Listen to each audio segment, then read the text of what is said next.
સૌરાષ્ટ્ર યુનિવર્સિટીમાં યુથ કોંગ્રેસ વિરોધ નોંધાવી રહી છે। કોન્વોકેશન હોલનું મુહૂર્ત યુથ કોંગ્રેસે કરી નાખ્યું।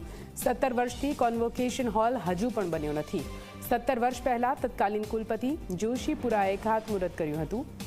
યુનિવર્સિટીમાં ભ્રષ્ટ વહીવટના કારણે કોન્વોકેશન હોલ ના બન્યો। યુથ કોંગ્રેસે અનોખી રીતે વિરોધ નોંધાવ્યો છે।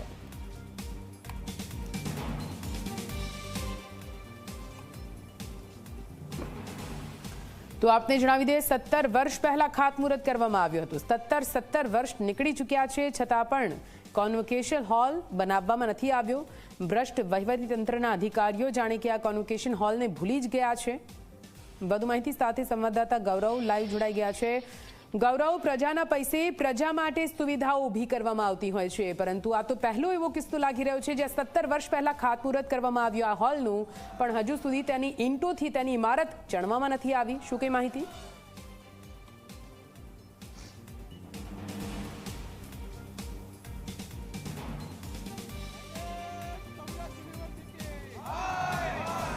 ચોક્કસ જ નિધિ, સૌરાષ્ટ્ર યુનિવર્સિટી અવારનવાર વિવાદોમાં આવતી હોય છે અને વિદ્યાર્થીઓના હિત માટે થઈને તેઓ કામ કરી રહ્યા છે, આવા દાવાઓ ચોક્કસથી કરી રહ્યા છે। પરંતુ 17 વર્ષ પહેલા જ્યારે સૌરાષ્ટ્ર યુનિવર્સિટીની અંદર કોન્વોકેશન હોલ છે તે બનાવવાની જાહેરાત કરવામાં આવી હતી। આ કોન્વોકેશન હોલનું કામ છે તે શરૂ કરવામાં આવ્યું હતું ને 1,65,00,000 રૂપિયા ખર્ચી દેવામાં આવ્યા, પરંતુ 17 વર્ષ પૂરા થયા અને હજુ સુધી આ હોલ છે તે નિર્મિત થયો નથી। ત્યારે આજે યુથ કોંગ્રેસના જે કાર્યકરો છે કે તેમના દ્વારા અત્યારે વિરોધ છે તે કરવામાં આવી રહ્યો છે। આપ દ્રશ્યોની અંદર જોઈ શકો છો કે કોન્વોકેશન હોલનું જે ખંડેર જે જગ્યાએ ઊભું છે કે ત્યાં અત્યારે કોંગ્રેસના જે કાર્યકરો છે કે તેઓ વિરોધ છે તે કરી રહ્યા છે। 17 વર્ષ પહેલા તત્કાલીન કુલપતિ કમલેશ જોશીપુરા હતા કે ત્યારે તેમને આ કોન્વોકેશન હોલનું કામ છે તે શરૂ કરાવ્યું હતું ને ખાસ કરીને ત્યાર પછી આ એજન્સી છે તે ક્યાંક કામ અધૂરું મૂકીને જતી રહી। ત્યાર પછી હવે 17 વર્ષ વીતી ગયા છે, ત્યારે હવે યુથ કોંગ્રેસ છે કે તેમના દ્વારા આ કોન્વોકેશન હોલ છે કે તેમનું નામ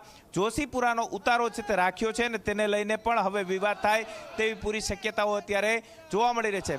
સાથે જ યુથ કોંગ્રેસના નેતા રોહિતસિંહ રાજપૂત અહીં છે, તેમની સાથે પણ વાત કરવાનો પ્રયાસ કરીશું।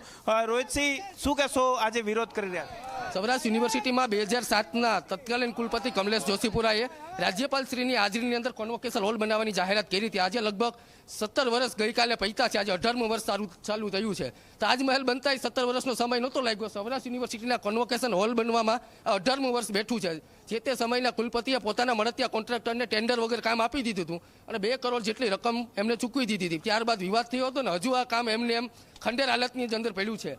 આજે કોંગ્રેસ દ્વારા રાજ્ય સરકારને જગાડવા માટે આ ખંડેરનું નામકરણ કરવામાં આવ્યું છે। આનું નામકરણ જોશીપુરાનો ઉતારો રાખ્યું છે અને રિબિન કાપી અને રચનાત્મક એક વિરોધ કર્યો છે અને વિશ્વનું સૌથી લાંબુ ચાલેલા કામનો એમણે ગિનિસ વર્લ્ડ રેકોર્ડનો એક એવોર્ડ ખેનાયત કરવાના છે। પૂજાભાઈ વંશ કમિટીના સભ્ય હતા અને તેમને પણ સરકારની અંદર રિપોર્ટ આપ્યો હતો, પણ ક્યાંય સરકારે આને લઈને કોઈ તપાસ નથી કરી। શું માંગ છે હવે, શા માટે વિરોધ?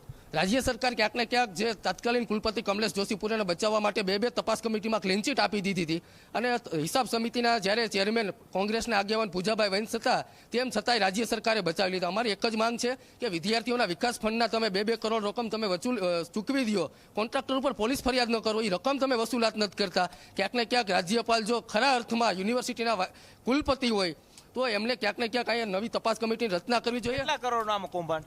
અંદાજે 2 કરોડ જેટલા રૂપિયા ચૂકવી દીધા હતા, એનાથી વધુ કરોડો રૂપિયાનું અમારી પાસે આ જ કોન્વોકેશન હોલને લઈને અમારી પાસે પુરાવા છે। અમે મીડિયાના માધ્યમથી સરકાર અને રાજ્યપાલશ્રીને કહેવા માંગ્યા છે કે અમે પુરાવા આપવા તૈયાર છે, તમે તપાસ કમિટીનું ગઠન કરો અને આ યુનિવર્સિટીને કોન્વોકેશન હોલ મળવો જ જોઈએ। વિદ્યાર્થીઓ 17 વર્ષથી પોતાની પદવી આ કોન્વોકેશન હોલમાં મળે તેની રાહ જોઈને બેઠા છે, ત્યારે સૌરાષ્ટ્ર યુનિવર્સિટીના સત્તાધીશો અને ભાજપ સરકારની સૌથી મોટામાં મોટી નિષ્ફળતાનું આ એક ઉદાહરણ છે। ચોક્કસ જ નિધિ, કોન્વોકેશન હોલ છે ને આ હોલનું બાંધકામ આપ જુઓ કે 17 વર્ષ પહેલા જે બાંધકામ કરવામાં આવ્યું હતું તે બાંધકામ ક્યાંક ખંડેર હાલતની અંદર અત્યારે જોવા મળી રહ્યું છે। આ જે સળિયા છે તે પણ સડી ગયા છે, એટલું જ નહીં બીમ કોલમ છે તે પણ હવે ક્યાંક ખરતા હોય તે પ્રકારની પરિસ્થિતિ અત્યારે જોવા મળી રહી છે। 17 વર્ષ પહેલા જ્યારે તત્કાલીન કુલપતિ કમલેશ જોશીપુરા હતા ત્યારે કોન્વોકેશન હોલ બનાવવાની તેમને જાહેરાત કરી હતી। સીયુ શાહ મેડિકલ કોલેજ જે સુરેન્દ્રનગરની છે તેમના દાતાઓએ પણ આની અંદર દાન છે તે આપ્યું હતું અને આ સીયુ શાહ કોન્વોકેશન હોલ બનાવવાની જે જાહેરાત કરી હતી, પરંતુ 17 વર્ષ જેટલો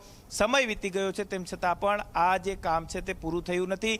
એક મોટું કૌભાંડ છે તે થયું હોવાની શક્યતાઓ યુથ કોંગ્રેસના જે નેતાઓ છે તે સ્પષ્ટ રીતે આક્ષેપ છે તે લગાવી રહ્યા છે.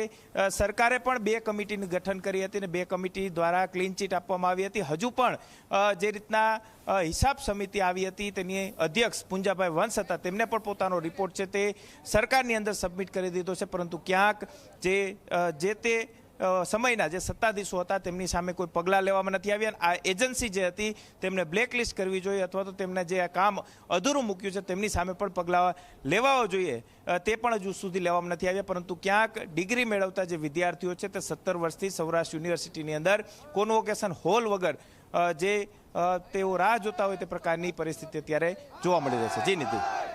બિલકુલથી આભાર પૂરી માહિતી માટે ગૌરવ. તો આપે જોયું કેવી રીતે અહીંયા 17 વર્ષથી આ કોન્વોકેશન હોલની માંગ કરવામાં આવી રહી છે. ખાતમુહૂર્ત પણ 17 વર્ષ પહેલાં કરી દેવામાં આવ્યું હતું, પણ હજુ સુધી આ કોન્વોકેશન હોલ બનીને ઊભું નથી થયો અને તેના કારણે હાલ તો તમામ વિદ્યાર્થીઓમાં પણ ભારે આક્રોશ જોવા મળી રહ્યો છે.